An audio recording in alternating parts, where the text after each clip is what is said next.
De retour dans Totalement Foot pour la deuxième partie, c'est la deuxième période de cette émission.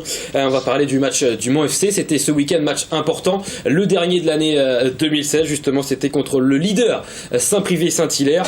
Score final 1 partout. C'est Saint-Privé-Saint-Hilaire qui a ouvert le score à la 76e minute de jeu par Seydou sur corner. Et enfin, réaction Mancel 3 minutes plus tard avec Manu Thibault qui va inscrire l'égalisation, justement. Score final 1 partout pour ce match entre Saint-Privé-Saint-Hilaire et le Mans FC. Richard Désiré, comment il s'est déroulé ce match ? Comme je l'avais imaginé, comme je l'avais pensé, un match très âpre, disputé, beaucoup de duels aux quatre coins du terrain et une équipe Mancel qui m'a beaucoup plu dans son investissement, la qualité de ce qu'on a mis du début à la fin. On a été un peu moins technique que d'habitude, c'était pas propice à pouvoir éventuellement le faire. Je vais regretter cette ouverture du score concédée à 15 minutes de la fin qui était complètement évitable, un corner évitable, un corner mal négocié, un ballon qui passe dans un trou de souris, on se demande encore comment, mais je vais surtout retenir aussi la moelle et le caractère dont on a fait preuve, parce que quand on est à 4 points de Saint-Privé et qu'on concède l'ouverture à aussi peu de temps de la fin, on a eu les capacités à rebondir, à partager les points, c'est un moindre mal, même si je pense qu'on pouvait mieux faire sur ce match. Compte tenu des absences et de cette organisation un petit peu différente au niveau tactique, ça reste un bon point. Petit bémol aussi sur le fait qu'on a une fois de plus à l'extérieur et c'est récurrent et ça devient lassant, usant, mais même à domicile, un arbitrage qui ne s'équilibre pas sur l'ensemble de la saison parce qu'on part à deux face au gardien pour une situation d'hors-jeu qui n'existe pas et c'est usant à force. Et justement, c'est sur cette action que vous vous faites exclure par l'arbitre central ? Non, c'est pour Mathilde des contestations répétées, mais parce que c'est un retour.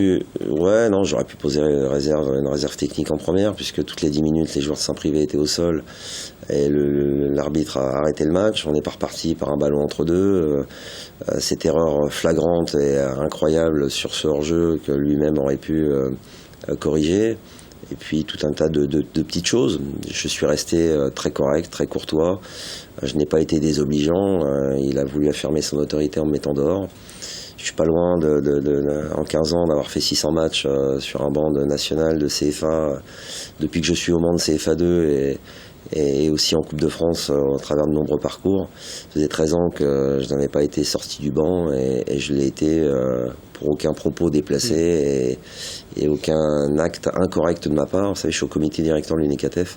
Je défends et je contribue à défendre l'ensemble des entraîneurs français, quelles que soient les circonstances. Donc je pense prouver assez sur la durée l'attitude exemplaire qui est la mienne sur le banc. Donc je vais faire un petit jeune qui a voulu se faire Richard Désiré, il est satisfait. Et cette action justement où il a été signalé un hors-jeu qui n'aurait pas dû l'être, c'est Boutantin qui filait au but, c'est ça ? Ouais. Et qui a été signalé hors-jeu alors que Vincent Créin était hors-jeu. Vincent Créin était hors-jeu de 3-4 mètres, mais à 10 ou 15 mètres de l'action et du ballon sans faire action de jeu, et Boutantin a récupéré le ballon et partait à 30 mètres du but, solo but. Donc et puis il y avait vraiment une possibilité de décaler le partenaire et de marquer dans le but vide, donc c'était vraiment une situation qui pose problème. On a joué à Évreux il n'y a pas longtemps, alors c'est peut-être l'accumulation et ma frustration aussi. Évreux a pris 10 avertissements pendant qu'on n'en a pris qu'un seul à la 92e pour presque compenser une situation. On se retrouve avec un joueur qui prend 2 fois un carton jaune sans prendre le carton rouge avec une erreur de l'arbitre.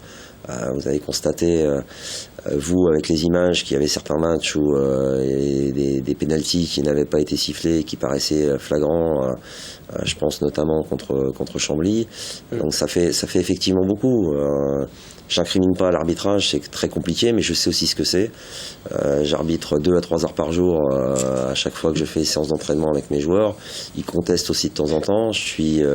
Mes principaux copains sont dans l'arbitrage, de la Ligue 1 à la DH. Je les ai extrêmement régulièrement, même à la direction technique nationale de l'arbitrage. Freddy Fautrel, qui était licencié à Avranches, a terminé sa carrière ce week-end. Donc je connais toutes ces problématiques. À un moment, c'est vrai que c'est un petit peu usant. Et ce qui est le plus insupportable, vous voyez, l'assistant tout de suite m'a dit: Monsieur Désiré, je suis désolé, je me suis trompé. Il m'a même pas entendu, je lui ai même pas fait une seule remarque. Quand l'arbitre central vient, et c'est ce qui arrive parfois, le mur est blanc, il nous explique qu'il est noir et il veut qu'on dise qu'il est noir. C'est pas possible. Vraiment, voilà, il faut aussi être logique. Je ne fais pas toujours la meilleure composition d'équipe, je fais pas toujours le meilleur choix de joueurs. Je pense l'assumer, le reconnaître. Quand les arbitres agissent de la même manière, ça permet tranquillement de passer à autre chose et on rentre pas dans la polémique pendant 15 ans. Là, ça n'a pas été possible. Voilà. Vous avez parlé d'un nouveau format de jeu. Alors, justement, c'était un 5-3-2, c'est ça le 105 par 68 sur la superficie du terrain, c'est toujours le même format. C'est une nouvelle organisation. Là, on a joué avec 3 défenseurs centraux. Je vous taquine, excusez-moi. Oui, j'ai remarqué. Voilà, on a joué avec 3 défenseurs centraux, effectivement. On a joué à 5 derrière avec Vardin et Manu Thibault dans les couloirs. Ça ne vous a pas échappé qu'Olivier Vasseur était indisponible jusqu'à la fin de la saison et que pour l'instant, il n'était toujours pas remplacé. Johan Pilati et Stéphane Vincent ne pouvaient pas jouer ce match, même si Johan en a disputé les 3 dernières minutes. Il s'était pas entraîné depuis 15 jours, donc on avait un peu moins de force vive dans le couloir gauche. Les spécificités de l'attaque de Saint-Privé qui était la meilleure et qui se crée énormément d'occasions de but puisqu'ils ont un trio offensif aussi extrêmement performant, m'a amené à travailler toute la semaine avec une adhésion totale et complète des joueurs et beaucoup de plaisir à préparer ce match. Et vu la configuration du match et surtout la copie que nous avons rendue, je n'ai pas regretté un instant d'avoir changé cette organisation. Puis ça nous a permis aussi d'être un peu moins prévisible, de pouvoir aussi mettre en difficulté l'équipe adverse sur le versant tactique. On a concédé une occasion en première période, aucune en deuxième puisqu'on leur offre le but. Donc on a eu des gages de sécurité défensive qui n'ont malheureusement pas été jusqu'au bout parce que j'aurais voulu qu'on clean sheet, ce qui ne nous était pas arrivé depuis un moment. Alors c'est vrai à Évreux, mais depuis cette victoire 4-1 contre Caen, mis à part à Évreux et contre Beauvais, on encaisse à chaque match et c'est problématique. Il faut qu'on arrive à retrouver cette capacité à pas encaisser. Et ce match-là m'a plutôt conforté dans ce qu'on avait fait par rapport, encore une fois, à l'effectif qui était à ma disposition pour ce week-end. Une bonne opération, messieurs, ce match nul face au leader de ce groupe B, oui ou non? Au bout du résultat, je dirais oui, parce qu'en étant mené 1-0 à 15 minutes de la fin, c'est pas 4 points qu'il y a, mais 7 points de retard sur Saint-Privé-Saint-Hilaire, donc c'est plus pareil. C'est plus le même championnat, c'est plus... enfin voilà. Là, en restant à 4 points, ça permet d'espérer, vraiment d'y croire pour la deuxième partie de saison, donc rien n'est perdu, tout reste possible. Maxime Bonhomé, bonne opération? Un petit peu la même chose que Corentin, c'est difficile de dire bonne opération, mauvaise opération dès qu'on n'a pas pu aller voir le match. Malheureusement, vous nous avez pas offert les billets d'avion pour aller à Saint-Privé-Saint-Hilaire, c'est bien dommage. Non, oui, c'est un petit peu comme Corentin, il fallait pas perdre ce match-là et ils l'ont pas perdu. Un match nul à l'extérieur face au leader, oui, c'est un bon résultat en soi, c'est mieux qu'une défaite, c'est moins bien qu'une victoire. Voilà, j'espère que ça aurait été clair. Les autres résultats de ce groupe B, match reporté entre Wassel et Aubervilliers suite au décès du président d'Aubert, Farid Mahachi, victime d'une crise cardiaque en milieu de semaine, et Avoine-Chinon contre la réserve de Caen qui a été arrêtée à l'heure de jeu à cause du brouillard alors que la réserve caennaise a mené 2 buts à 0. Sinon les autres rencontres, des matchs nuls, mis à part la réserve de Tours qui est allée s'imposer contre Bourges.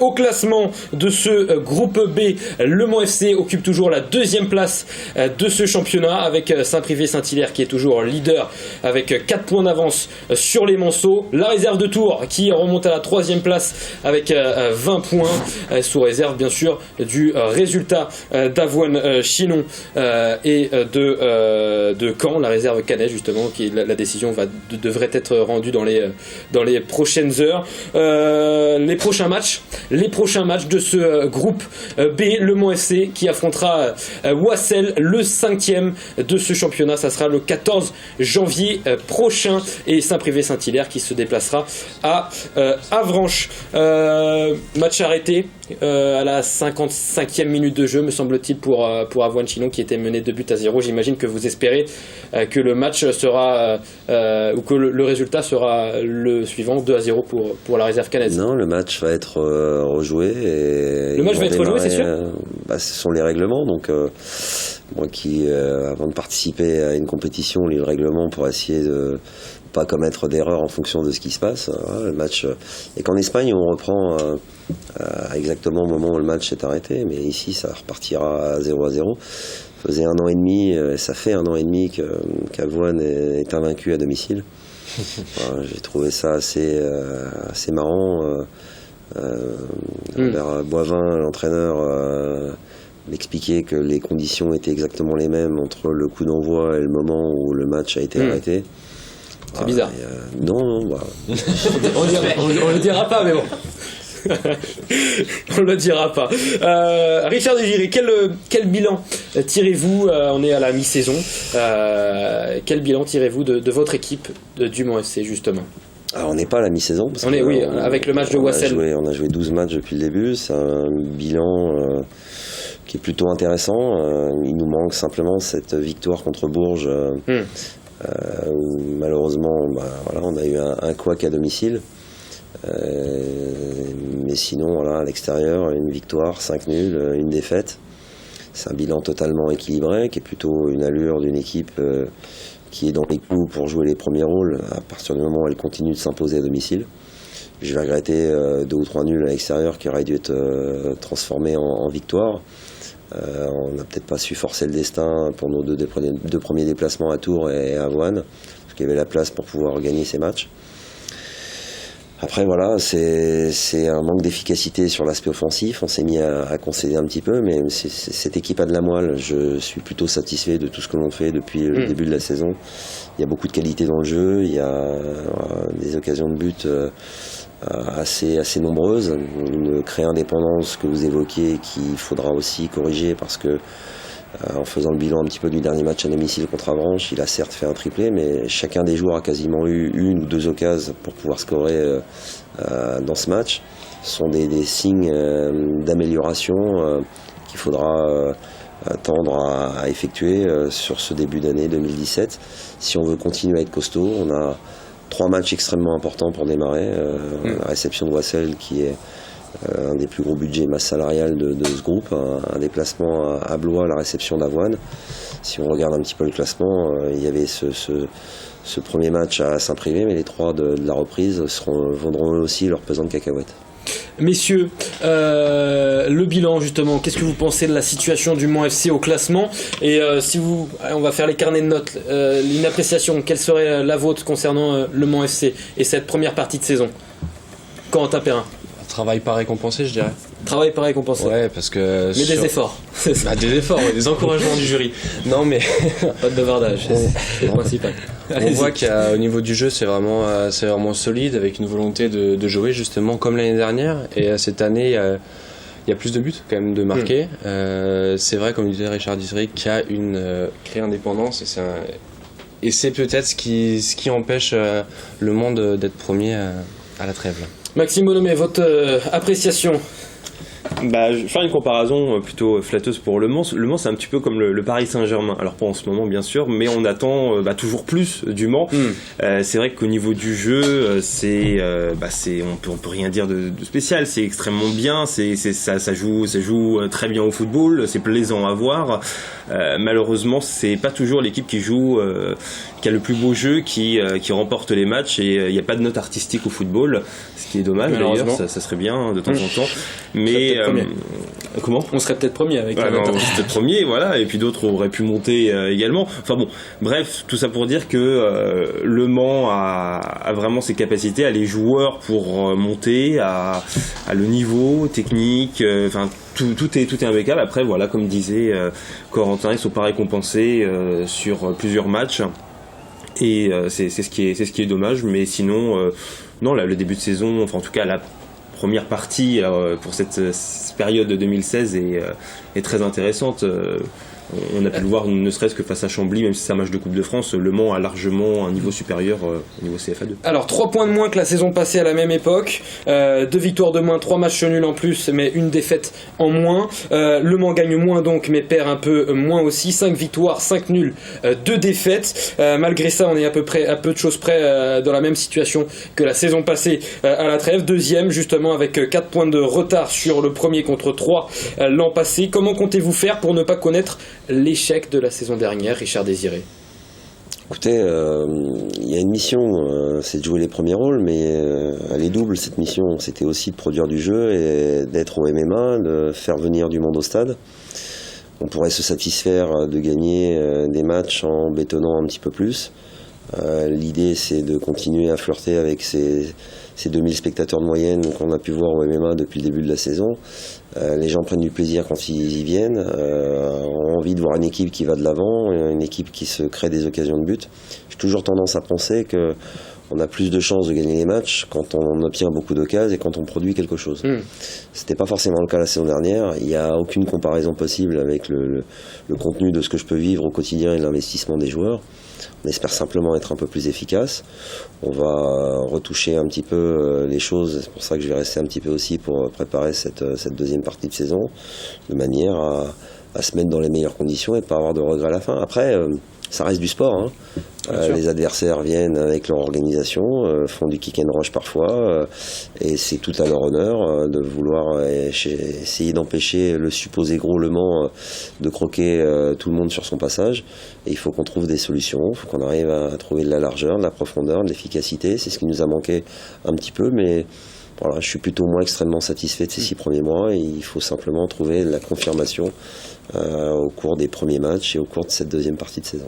Allez, dernière coupure pub avant la fin de cette émission. On se rejoint tout de suite pour parler de Sablé.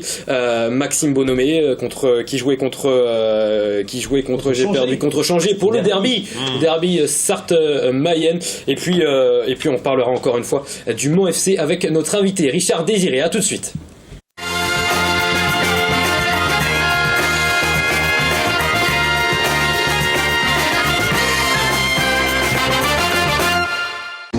Le département, premier partenaire du sport en Sarthe.